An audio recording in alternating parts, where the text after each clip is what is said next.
Strictly fans have vented over viewers being left in the dark about the final points from the public vote which determined how close couples came to finishing in first place. Last night's epic show saw Hamza Yassin and Jovita Pretzel secure victory, as correctly predicted by the bookies, despite the pair actually finishing the leaderboard in bottom place. The Strictly Come Dancing final is scored solely on the public vote, with viewers not given the breakdown of the results, as is typical in every week's show, leaving some frustrated to not find out how close their favorite couples came to taking the top spot. Helen Skelton and Gorka Marinas were the only couples left not to have landed in the dance-off, as former Strictly pro James Jordan predicted a two-horse race between the pair and Hamza and Jovita. Meanwhile, former X Factor star Fleur East, who had been tipped as an outsider to win, actually finished top of the leaderboard, with her and pro partner Vito Coppola getting a near-perfect score of 119 out of a possible 120 after their 3 dances in the final. The broadcaster's stance has been to never publish Strictly voting figures, as viewers sparked debate on Twitter.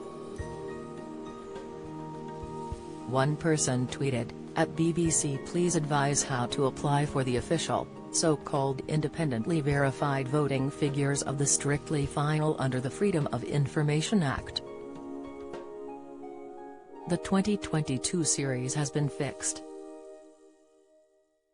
A second reacted, "I really wish BBC would release the voting figures like ITV do. I'd be so intrigued to see how close that vote was." A third boasted, "Wish Strictly released the voting figures, it must have been so close between Hamza and Helen."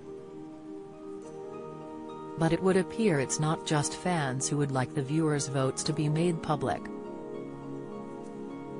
Judge Craig Revel Horwood previously argued that releasing the figures would be the best way to counter any score-fixing claims. He told the Radio Time, "I only wish they'd make the figures from the phone vote public, to stop any talk of the show being fixed. But if one celeb gets 13 million votes and another gets 2 votes, it might not go down well." But the BBC's statement on the official Strictly Come Dancing site reads, "We invite you to vote for the dancers that you liked best, based on their performance in each show and during the series." Releasing voting figures could affect the way that people vote, and also have an impact on the participants. "We therefore do not disclose the exact voting figures." It adds, "Although the BBC is subject to the Freedom of Information Act, information which is closely connected to our program making is not covered by the Act." The Information Commissioner, who regulates the Act, has confirmed that information about public voting is not covered. "We are therefore not required to disclose the voting figures under the Act."